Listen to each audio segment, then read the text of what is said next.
Continuação da leitura do livro O Livreiro de Cabul, de Osne Seyerstad. Você quer me ver infeliz? O banquete acabou. No chão há restos de ossos de cordeiro e frango.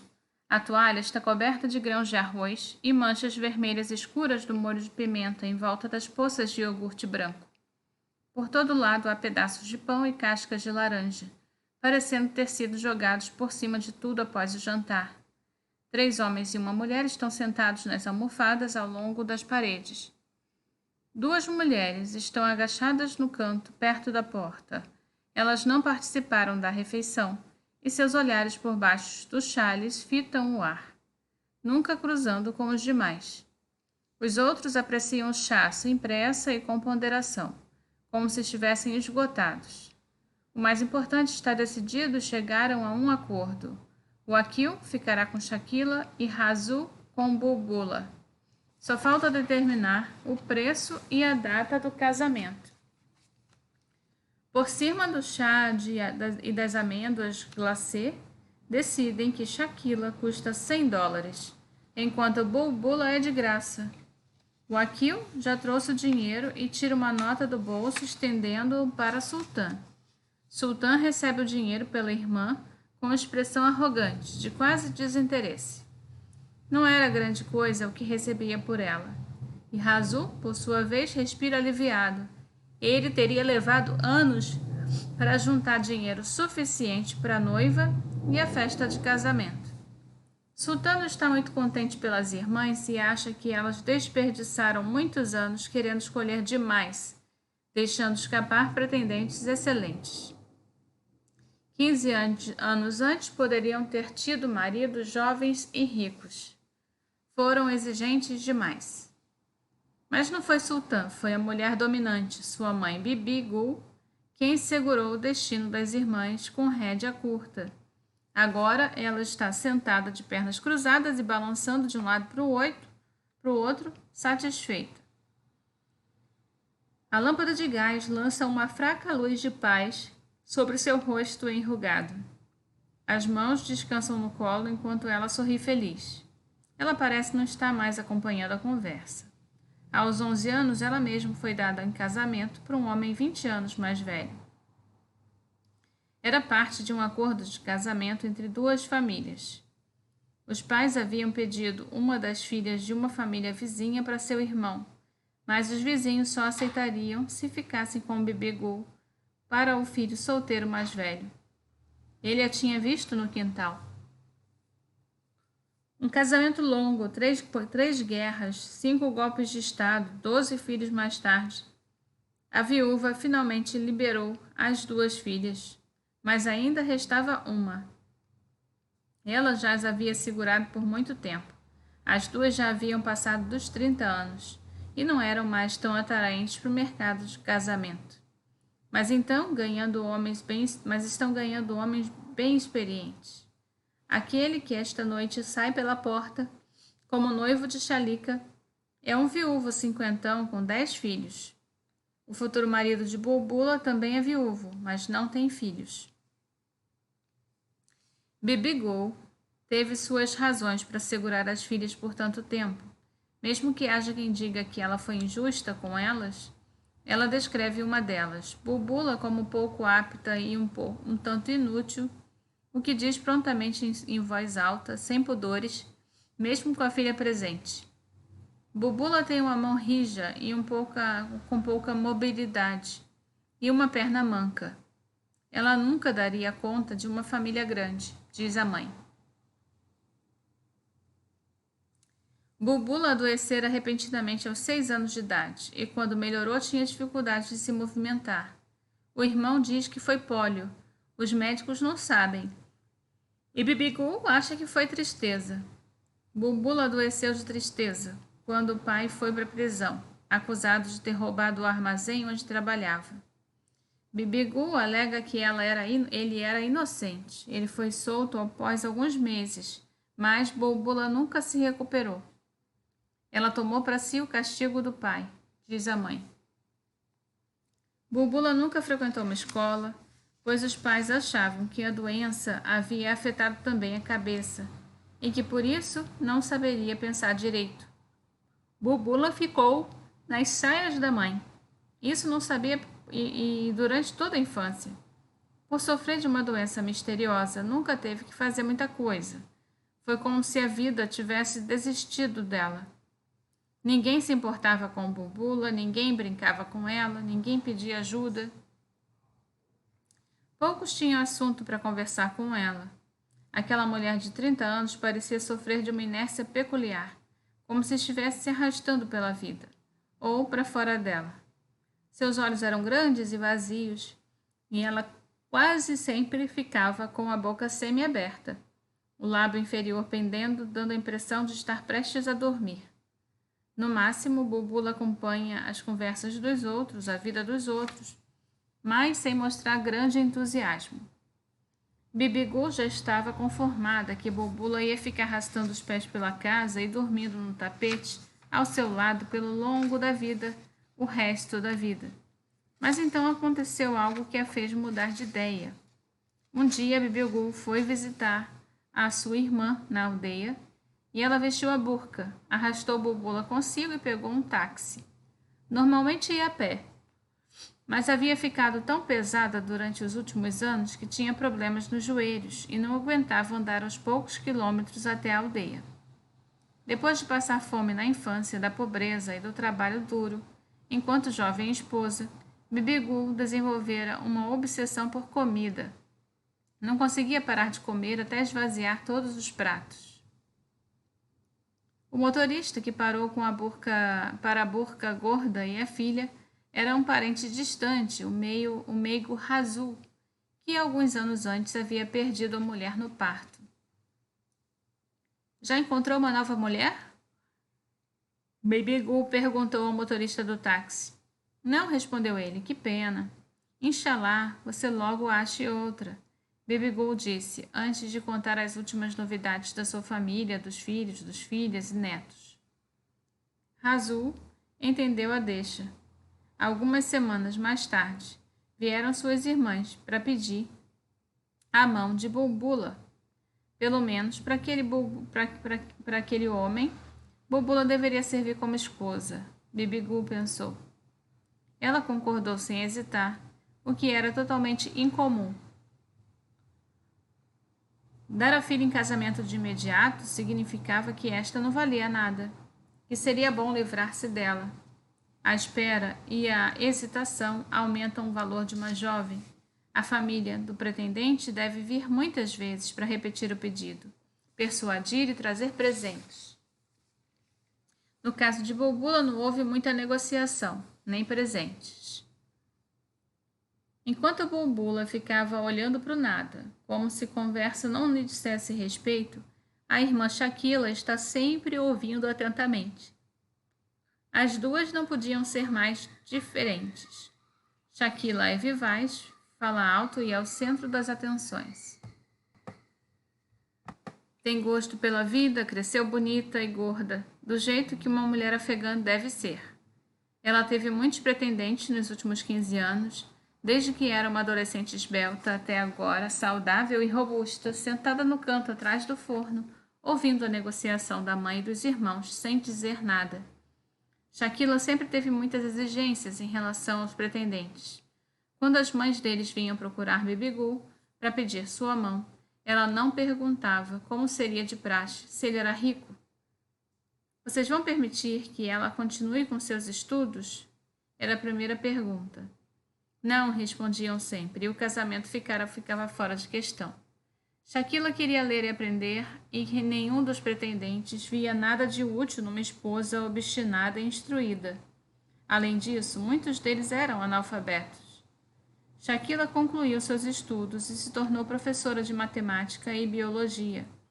Quando outras mães vieram a Bibigu para pedir a mão da bela Shaquila, e ela perguntava, vão permitir que ela continue a trabalhar?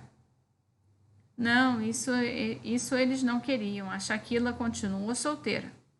Shaquila conseguiu seu primeiro emprego durante a devastadora guerra contra a União Soviética.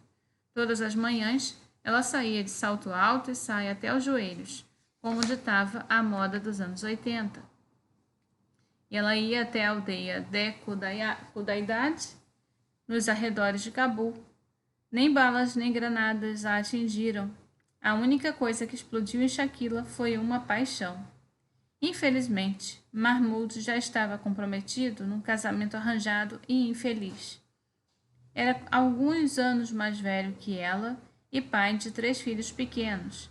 Foi amor à primeira vista quando os 2 colegas, professores, se encontraram. Eles ocultavam seus sentimentos para os outros e se escondiam onde ninguém pudesse vê-los, ou trocavam palavras de amor pelo telefone. Nunca se encontravam em outro lugar a não ser na escola. Durante um dos encontros secretos, fizeram planos para poder ficar juntos. Mahmoud devia tomar Shaquila como uma segunda esposa. Mas Mahmoud não podia simplesmente ir até os pais de Shaquila e pedir sua mão. Ele tinha que pedir para sua mãe, ou a irmã, ou que a irmã dele fizesse esse pedido por ele. Nunca vão fazer, disse ele. E meus pais nunca vão aceitar, Shaquila suspirou. Mahmoud achava que somente Shaquila poderia fazer a mãe dele ir até os pais dela para pedir-lhes a sua mão. Ele sugeriu que ela se fizesse de louca e desesperada, ameaçando se suicidar caso não ficasse com Mahmoud. Ela deveria se jogar aos pés dos pais e dizer que estava sendo devorada por dentro de amor. Assim, os pais aceitariam o casamento, para salvar a sua vida. Mas Shaquila não teve coragem de gritar e espernear, e Mahmoud não teve coragem de pedir às mulheres da sua família para ir à casa de Shaquila. Tampouco podia mencionar Shaquila para sua esposa. Shaquila tentava, então, em vão, tocar no assunto com a mãe, mas em todas as vezes Bibigul achava que ela estava de brincadeira. Só podia ser brincadeira quando Shaquila dizia que queria se casar com um colega com 3 filhos. Mahmoud e Shaquila se encontravam na escola da aldeia e sonharam ficar juntos durante 4 anos, até que Mahmoud foi promovido e transferido de escola. Ele não podia deixar de aceitar a promoção e, a partir de então, eles só podiam se comunicar por telefone. Shaquila ficou profundamente infeliz e sentiu falta de seu amor, mas não deixava transparecer para ninguém. Era uma vergonha estar apaixonada por um homem que não poderia ter. Veio então a Guerra Civil, as escolas foram fechadas e Shaquila fugiu para o Paquistão. Depois de 4 anos de guerra veio o Talibã, e mesmo que os mísseis tivessem dado uma trégua e a paz voltado a Cabul, a escola onde havia trabalhado nunca mais foi aberta. As escolas para as meninas continuavam fechadas, e da noite para o dia Shaquila perdeu as chances de procurar outro emprego, como todas as outras mulheres de Cabul. Junto com ela desapareceram 2/3 dos professores da cidade. Várias escolas para meninos também tiveram que fechar, porque só havia professoras. Não havia professores, homens, adequadamente qualificados para mantê-las abertas. Os anos se passaram. Os poucos sinais de vida de Mahmoud cessaram de vez quando as linhas telefônicas foram cortadas durante a Guerra Civil. Shaquila ficava em casa com as outras mulheres. Não podia trabalhar, não podia sair sozinha, tinha que se cobrir. Fazia muito tempo que a vida tinha perdido as cores. Quando completou 30 anos, os pretendentes pararam de aparecer. Um dia, após quase 5 anos em prisão domiciliar, a irmã do seu parente distante, Wakil, procurou Bibigul para pedir a sua mão. A mulher disse: "A esposa morreu de repente, as crianças precisam de uma mãe. Ele é gentil e tem um pouco de dinheiro. Ele nunca foi soldado, nunca fez nada ilegal e é honesto e tem boa saúde." A esposa ficou louca de repente e morreu. Ela delirava e não reconhecia ninguém. Foi terrível para as crianças. Havia pressa para encontrar uma nova esposa para o pai de 10 filhos. Os mais velhos cuidavam dos mais novos, mas não estavam dando tanta conta. Bibigu disse que iria pensar e se informou com amigos e parentes sobre o homem. Chegou à conclusão de que era trabalhador e honesto. Além do mais, havia pressa também para Shaquila, caso ela algum dia viesse a ter seus próprios filhos. Estava escrito que ela precisava sair de casa. Bibigu contava a todos que quisessem ouvir. Já que o Talibã não deixava as mulheres trabalhar, ela não perguntou se ele deixaria. Ela pediu que o Wakil viesse à sua casa. Normalmente, o casamento é feito com o consentimento dos pais, mas o homem estava chegando aos 50 e Bibi queria vê-lo de perto. O Wakil era motorista de caminhão e frequentemente fazia longas viagens. Ele mandou sua irmã de novo, depois o irmão e de novo a irmã, mas nunca encontrou tempo para vir ele mesmo, e o noivado se arrastava. Veio então 11 de setembro e Sultan levou novamente suas irmãs e seus filhos para o Paquistão. Longe das bombas que ele sabia que iriam cair, foi quando apareceu o Wakil. Vamos falar sobre isso quando a situação se normalizar, disse Sultan. Quando o Talibã deixou Cabul 2 meses depois, Wakil voltou. As escolas ainda não estavam abertas e Bibigu nem pensou em perguntar se ele deixaria Shaquila trabalhar. Do canto atrás do forno, Shaquila fica atenta às decisões sobre seu destino e a data do seu casamento. As 4 pessoas nas almofadas tomam todas as decisões, sem que os 2 casais de noivos tenham trocado sequer um olhar. O Wakil lança um olhar furtivo para Shaquila, que o tempo todo esteve com o olhar fixo no ar, nas paredes, para o vazio. Estou tão feliz por tê-la encontrado, diz ele, voltado para Sultan, olhando em direção à sua noiva. Falta pouco para o toque de recolher e os 2 homens se despedem e saem com pressa na escuridão, deixando para trás as 2 mulheres dadas em casamento. Nem quando os homens se despediram, elas os olharam. Bulbula se levanta pesadamente e suspira. Ainda não é a sua vez. Pode levar vários anos para que Rasul tenha dinheiro suficiente para pagar a festa de casamento. Ela parece não se importar e coloca mais algumas lascas de madeira na lareira. Ninguém a importuna com perguntas, ela está apenas presente, como sempre, antes de se arrastar para fora da sala, para lavar a louça, que é uma de suas tarefas. Shaquila enrubesce quando todas as irmãs se jogam por cima dela. Daqui a 3 semanas, precisa se apressar. Nunca vou conseguir ficar pronta, ela reclama. Apesar de um tecido para vestido de noiva já estar escolhido, é só faltar entregá-lo ao costureiro. Mas resta ainda o enxoval, roupa de cama, louças. Como o Wakil é viúvo, ele já tem maior parte das coisas. Mas, de qualquer maneira, é preciso que a noiva traga alguma coisa nova para ela. Shaquila não está muito satisfeita e se queixa com as irmãs. Ele é baixinho, eu gosto de homens altos. Ele é calvo e poderia ter alguns anos a menos. Já pensaram se ele se mostrar um tirano, se não for gentil, se não me deixar sair? As irmãs ficam em silêncio com os mesmos pensamentos. E pensamentos tristes. Já pensaram se ele não me deixar visitar vocês? Se ele me bater? Os pensamentos sombrios do casamento tomam conta de Shaquila e de suas irmãs, até que Bibigu manda ficarem quietas.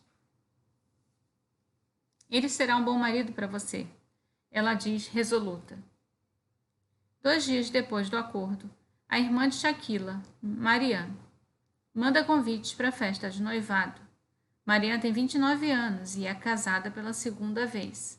O seu primeiro marido morreu durante a Guerra Civil. Agora está grávida, esperando pelo 5º filho. Mariam pôs uma longa toalha no chão da sala. Na ponta sentaram-se Shaquila e Wakil. Nem Sultan, nem Bibigu estão presentes. Quando os velhos da família estão por perto, eles não devem ter contato físico. Mas agora, com apenas irmãos jovens em volta, os noivos falam em voz baixa, mal prestando atenção aos outros, e que, curiosos, tentam ouvir partes da conversa. Não é uma conversa muito afetuosa. Shaquila fala mais para o vazio. De acordo com os costumes, não deve ter contato visual com o noivo antes do casamento. Mas ele a olha o tempo inteiro. Senti saudade de você, mal posso esperar para que passem esses 15 dias até que seja minha, ele diz. Shaquila enrubesce, mas continua com o olhar fixo à frente. Nem consegui dormir a noite toda, fiquei pensando em você, ele insiste. Nenhuma reação de Shaquila. O que diz disso? Ele pergunta. Shaquila continua comendo. Imagine quando estivermos casados e você tiver minha comida pronta quando eu chegar em casa. Você sempre estará em casa me esperando, sonha Wakil. Nunca mais vou ficar só.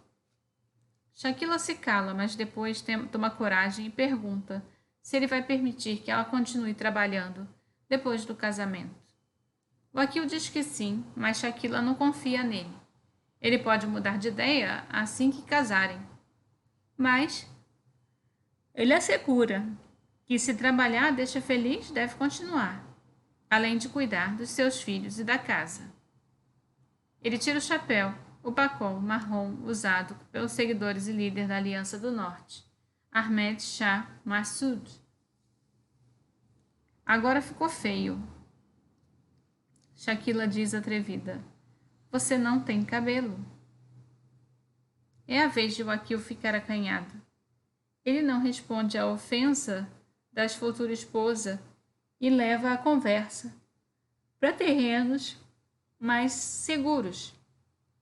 Shaquila passou o dia no mercado de Cabu, comprando coisas de que precisará para o casamento e presentes para todos os parentes, os dela e os dele.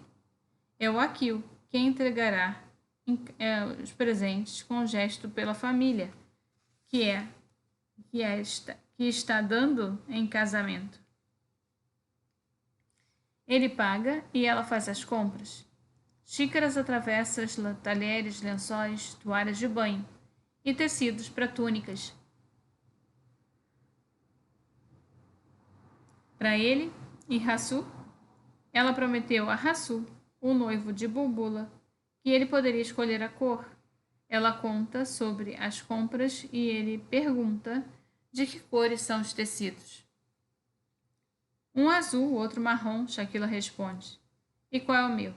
Não sei, porque Hassu vai escolher primeiro. Mas por que eu deveria escolher primeiro? Eu não sou seu marido. Está bem, Shaquila responde. Você pode escolher primeiro, mas os dois são bonitos, e diz olhando em frente. Não gosto de cigarros. Não gosto de pessoas que fumam. Se você fumar, também não gostarei de você. Shaquila levanta a voz e todos escutam suas ofensas. É difícil parar para quem já começou, Wakil disse. Tem cheiro ruim, Shaquila continua. Você deve ser mais educada, diz Wakil. Shaquila fica quieta. E você? Deve usar o véu. É obrigação da mulher usar a burca.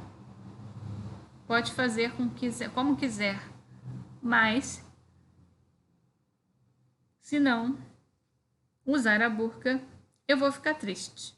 Você quer que eu fique triste? Que eu fique infeliz? Wakil pergunta em tom ameaçador.